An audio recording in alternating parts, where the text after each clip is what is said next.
Alice's Adventures in Wonderland. Chapter 1. Down the Rabbit Hole. Alice was beginning to get very tired of sitting by her sister on the bank, and of having nothing to do. Once or twice she had peeped into the book her sister was reading, but it had no pictures or conversations in it, and what is the use of a book, thought Alice, without pictures or conversations? So she was considering in her own mind, as well as she could, for the hot day made her feel very sleepy and stupid, whether the pleasure of making a daisy chain would be worth the trouble of getting up and picking the daisies, when suddenly a white rabbit with pink eyes ran close by her.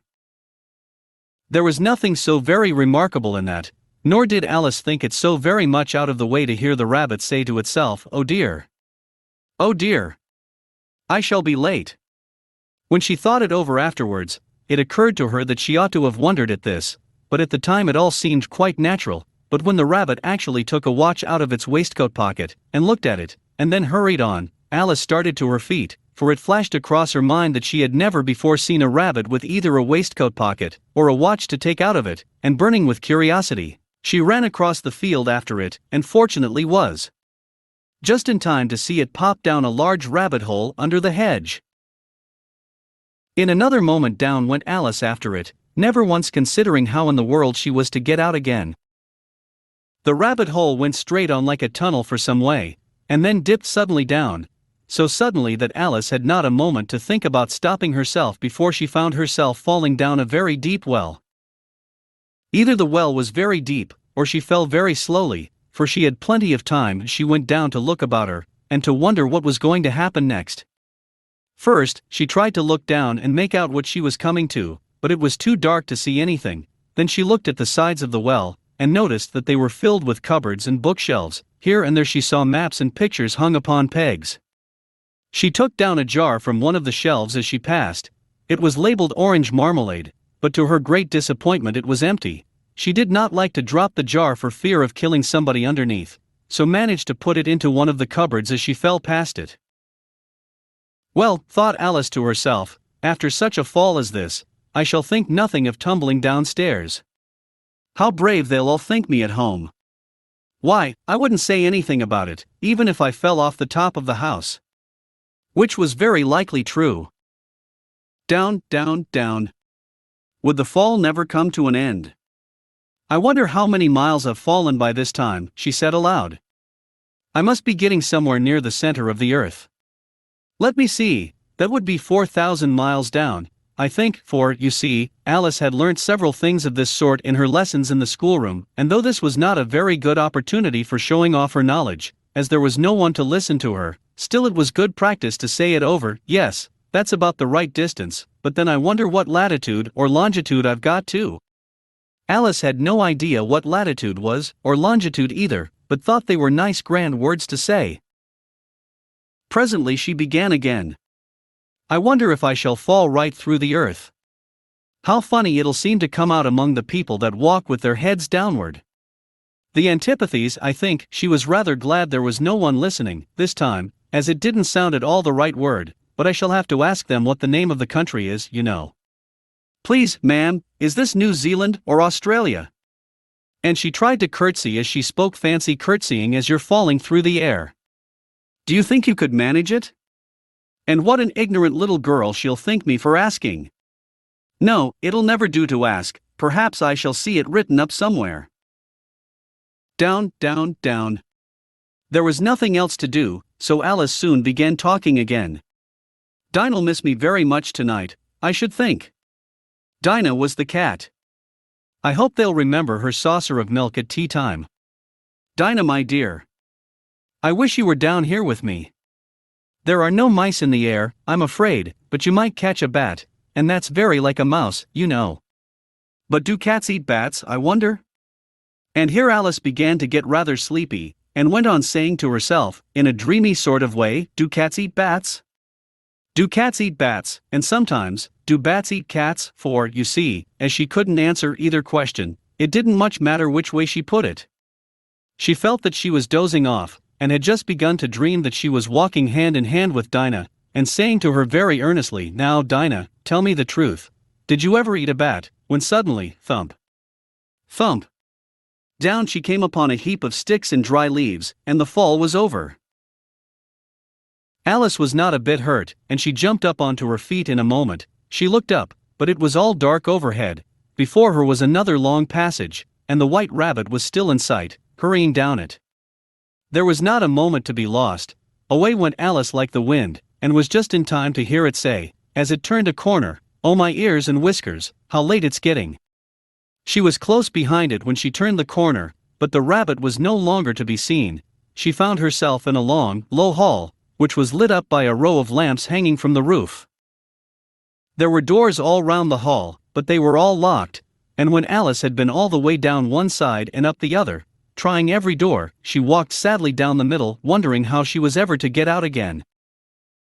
Suddenly she came upon a little three-legged table, all made of solid glass. There was nothing on it except a tiny golden key, and Alice's first thought was that it might belong to one of the doors of the hall, but alas!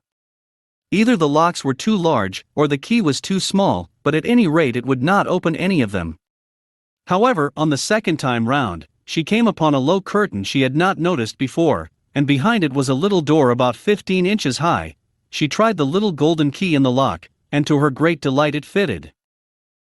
Alice opened the door and found that it led into a small passage, not much larger than a rat hole. She knelt down and looked along the passage into the loveliest garden you ever saw. How she longed to get out of that dark hall, and wander about among those beds of bright flowers and those cool fountains, but she could not even get her head through the doorway, and even if my head would go through, thought poor Alice, it would be of very little use without my shoulders. Oh, how I wish I could shut up like a telescope!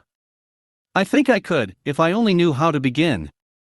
For, you see, so many out-of-the-way things had happened lately, that Alice had begun to think that very few things indeed were really impossible.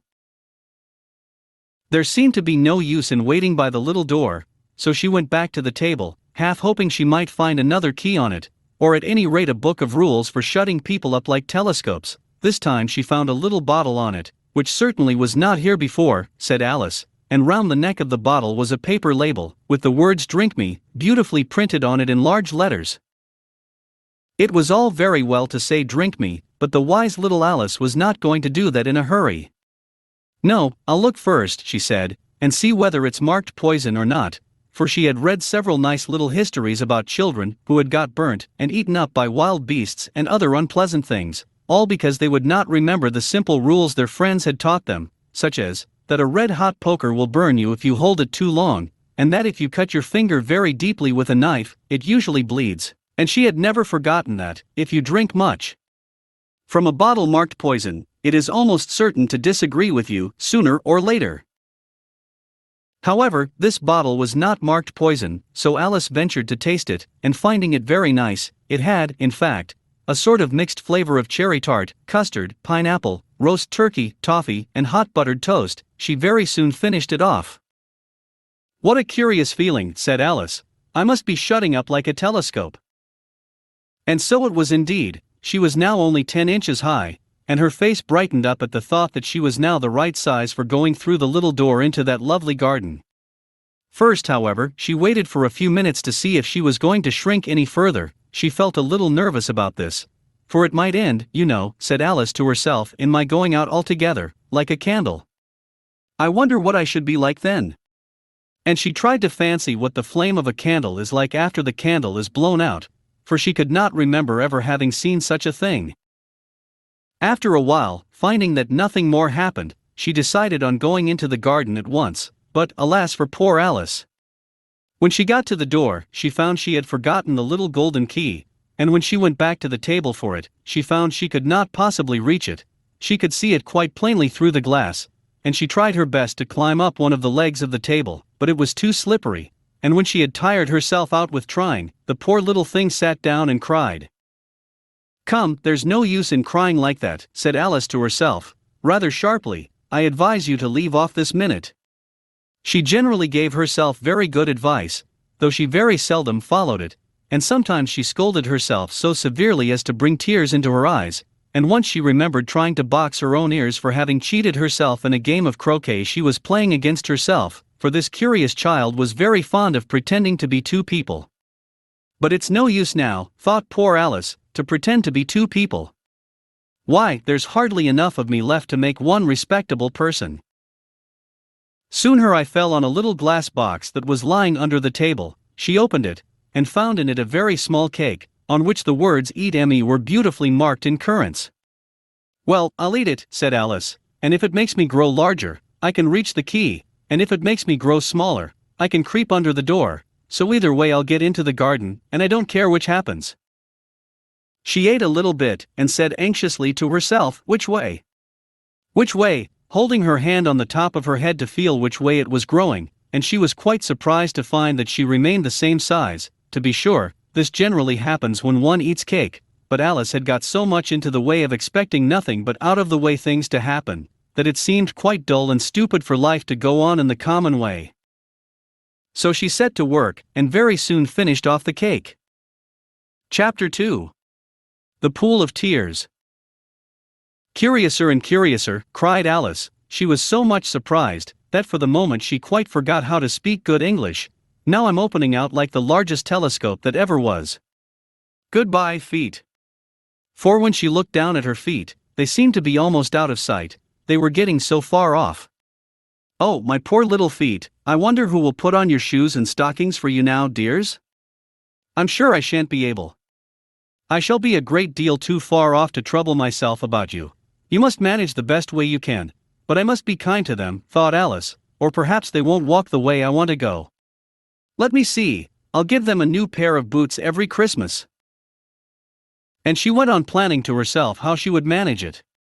They must go by the carrier, she thought, and how funny it'll seem, sending presents to one's own feet.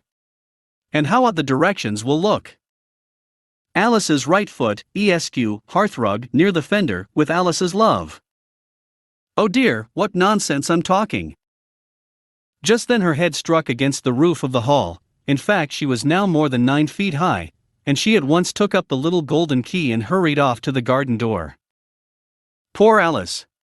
It was as much as she could do, lying down on one side, to look through into the garden with one eye, but to get through was more hopeless than ever. She sat down and began to cry again. "You ought to be ashamed of yourself," said Alice, "a great girl like you," she might well say this, "to go on crying in this way. Stop this moment, I tell you." But she went on all the same, shedding gallons of tears, until there was a large pool all round her, about 4 inches deep and reaching half down the hall. After a time she heard a little pattering of feet in the distance, and she hastily dried her eyes to see what was coming. It was the White Rabbit returning, splendidly dressed, with a pair of white kid gloves in one hand and a large fan in the other. He came trotting along in a great hurry, muttering to himself as he came, "Oh, the Duchess, the Duchess! Oh, won't she be savage if I've kept her waiting?" Alice felt so desperate that she was ready to ask help of anyone, so, when the rabbit came near her, she began, in a low, timid voice, "If you please, sir." The rabbit started violently, dropped the white kid gloves and the fan, and scurried away into the darkness as hard as he could go. Alice took up the fan and gloves, and, as the hall was very hot, she kept fanning herself all the time she went on talking. "Dear, dear! How queer everything is today! And yesterday things went on just as usual. I wonder if I've been changed in the night. Let me think, was I the same when I got up this morning? I almost think I can remember feeling a little different. But if I'm not the same, the next question is, who in the world am I? Ah, that's the great puzzle." And she began thinking over all the children she knew that were of the same age as herself, to see if she could have been changed for any of them. "I'm sure I'm not Ada," she said, "for her hair goes in such long ringlets, and mine doesn't go in ringlets at all. And I'm sure I can't be Mabel, for I know all sorts of things, and she knows such a very little. Besides, she and I'm I, and oh dear, how puzzling it all is. I'll try if I know all the things I used to know. Let me see, 4 times 5 is 12, and 4 times 6 is 13, and 4 times 7 is oh dear. I shall never get to 20 at that rate. However, the multiplication table doesn't signify. Let's try geography.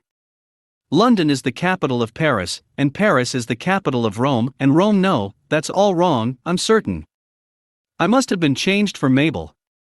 I'll try and say how doth the little, and she crossed her hands on her lap as if she were saying lessons, and began to repeat it, but her voice sounded hoarse and strange, and the words did not come the same as they used to do.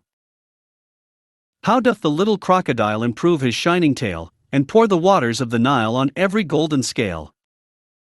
How cheerfully he seems to grin, how neatly spread his claws, and welcome little fishes in with gently smiling jaws. I'm sure those are not the right words, said poor Alice, and her eyes filled with tears again as she went on. I must be Mabel after all, and I shall have to go and live in that poky little house, and have next to no toys to play with, and oh, ever so many lessons to learn. No, I've made up my mind about it. If I'm Mabel, I'll stay down here. It'll be no use their putting their heads down and saying come up again, dear. I shall only look up and say who am I then? Tell me that first, and then, if I like being that person, I'll come up, if not, I'll stay down here till I'm somebody else. But, oh dear, cried Alice, with a sudden burst of tears, I do wish they would put their heads down. I am so very tired of being all alone here. As she said this she looked down at her hands, and was surprised to see that she had put on one of the rabbit's little white kid gloves while she was talking. How can I have done that, she thought. I must be growing small again. She got up and went to the table to measure herself by it, and found that, as nearly as she could guess, she was now about 2 feet high, and was going on shrinking rapidly. She soon found out that the cause of this was the fan she was holding, and she dropped it hastily, just in time to avoid shrinking away altogether. That was a narrow escape, said Alice, a good deal frightened at the sudden change, but very glad to find herself still in existence. And now for the garden, and she ran with all speed back to the little door, but alas! The little door was shut again, and the little golden key was lying on the glass table as before, and things are worse than ever, thought the poor child, for I never was so small as this before, never. And I declare it's too bad, that it is. As she said these words her foot slipped, and in another moment, splash! She was up to her chin in salt water. Her first idea was that she had somehow fallen into the sea, and in that case I can go back by railway, she said to herself. Alice had been to the seaside once in her life, and had come to the general conclusion that wherever you go to on the English coast you find a number of bathing machines in the sea, some children digging in the sand with wooden spades, then a row of lodging houses, and behind them a railway station. However, she soon made out that she was in the pool of tears which she had wept when she was 9 feet high. I wish I hadn't cried so much, said Alice, as she swam about, trying to find her way out. I shall be punished for it now, I suppose, by being drowned in my own tears. That will be a queer thing, to be sure. However, everything is queer today. Just then she heard something splashing about in the pool a little way off, and she swam nearer to make out what it was. At first she thought it must be a walrus or hippopotamus, but then she remembered how small she was now, and she soon made out that it was only a mouse that had slipped in like herself. Would it be of any use now, thought Alice, to speak to this mouse? Everything is so out of the way down here, that I should think very likely it can talk. At any rate, there's no harm in trying. So she began, "Oh mouse, do you know the way out of this pool? I am very tired of swimming about here, oh mouse." Alice thought this must be the right way of speaking to a mouse. She had never done such a thing before, but she remembered having seen in her brother's Latin grammar, "A mouse of a mouse to a mouse, oh mouse." The mouse looked at her rather inquisitively, and seemed to her to wink with one of its little eyes, but it said nothing. Perhaps it doesn't understand English, thought Alice. I dare say it's a French mouse, come over with William the Conqueror. For, with all her knowledge of history, Alice had no very clear notion how long ago anything had happened. So she began again, "O est ma chat," which was the first sentence in her French lesson book. The mouse gave a sudden leap out of the water, and seemed to quiver all over with fright. "Oh, I beg your pardon," cried Alice hastily, afraid that she had hurt the poor animal's feelings. "I quite forgot you didn't like cats." "Not like cats," cried the mouse, in a shrill, passionate voice. "Would you like cats if you were me?" "Well, perhaps not," said Alice in a soothing tone. "Don't be angry about it. And yet I wish I could show you our cat Dinah. I think you'd take a fancy to cats if you could only see her. She is such a dear quiet thing," Alice went on, half to herself, as she swam lazily about in the pool, "and she sits purring so nicely by the fire, licking her paws and washing her face, and she is such a nice soft thing to nurse, and she's such a capital one for catching mice. Oh, I beg your pardon, cried Alice again, for this time the mouse was bristling all over, and she felt certain it must be really offended. We won't talk about her any more if you'd rather not. We indeed, cried the mouse, who was trembling down to the end of his tail. As if I would talk on such a subject. Our family always hated cats, nasty, low, vulgar things. Don't let me hear the name again. I won't indeed, said Alice, in a great hurry to change the subject of conversation. Are you fond of dogs? The mouse did not answer, so Alice went on eagerly, there is such a nice little dog near our house I should like to show you. A little bright-eyed terrier, you know, with such long curly brown hair. And it'll fetch things when you throw them, and it'll sit up and beg for its dinner, and all sorts of things I can't remember half of them, and it belongs to a farmer, you know, and he says it's so useful, it's worth £100. He says it kills all the rats and oh dear, cried Alice in a sorrowful tone, I'm afraid I've offended it again. For the mouse was swimming away from her as hard as it could go, and making quite a commotion in the pool as it went. So she called softly after it, Mouse dear. Do come back again, and we won't talk about cats or dogs either, if you don't like them. When the mouse heard this, it turned round and swam slowly back to her. Its face was quite pale, with passion, Alice thought, and it said in a low trembling voice, let us get to the shore, and then I'll tell you my history, and you'll understand why it is I hate cats and dogs. It was high time to go, for the pool was getting quite crowded with the birds and animals that had fallen into it. There were a duck and a dodo, a lory and an eaglet, and several other curious creatures. Alice led the way, and the whole party swam to the shore. Chapter 3. A Caucus Race and a Long Tail. They were indeed a queer-looking party, that assembled on the bank, the birds with draggled feathers, the animals with their fur clinging close to them, and all dripping wet, cross, and uncomfortable. The first question of course was, how to get dry again. They had a consultation about this, and after a few minutes it seemed quite natural to Alice to find herself talking familiarly with them, as if she had known them all her life. Indeed, she had quite a long argument with the lory, who at last turned sulky, and would only say, I am older than you, and must know better, and this Alice would not allow without knowing how old it was, and, as the lory positively refused to tell its age, there was no more to be said. At last the mouse, who seemed to be a person of authority among them, called out, sit down, all of you, and listen to me. I'll soon make you dry enough. They all sat down at once, in a large ring, with the mouse in the middle. Alice kept her eyes anxiously fixed on it, for she felt sure she would catch a bad cold if she did not get dry very soon. Ahem, said the mouse with an important air, are you all ready? This is the driest thing I know. Silence all round, if you please. William the Conqueror, whose cause was favored by the Pope, was soon submitted to by the English, who wanted leaders, and had been of late much accustomed to usurpation and conquest. Edwin and Morcar, the Earls of Mercia and Northumbria. Ugh, said the lory, with a shiver. I beg your pardon, said the mouse, frowning, but very politely, did you speak? Not I, said the lory hastily. I thought you did, said the mouse. I proceed. Edwin and Morcar, the Earls of Mercia and Northumbria, declared for him, and even Stigand, the patriotic Archbishop of Canterbury, found it advisable. Found what? Said the duck. Found it, the mouse replied rather crossly, of course you know what it means. I know what it means well enough, when I find a thing, said the duck, it's generally a frog or a worm. The question is, what did the Archbishop find? The mouse did not notice this question, but hurriedly went on, found it advisable to go with Edgar Atheling to meet William and offer him the crown. William's conduct at first was moderate. But the insolence of his Normans. How are you getting on now, my dear? It continued, turning to Alice as it spoke. As wet as ever, said Alice in a melancholy tone, it doesn't seem to dry me at all. In that case, said the dodo solemnly, rising to its feet, I move that the meeting adjourn, for the immediate adoption of more energetic remedies. Speak English, said the eaglet. I don't know the meaning of half those long words, and, what's more, I don't believe you do either.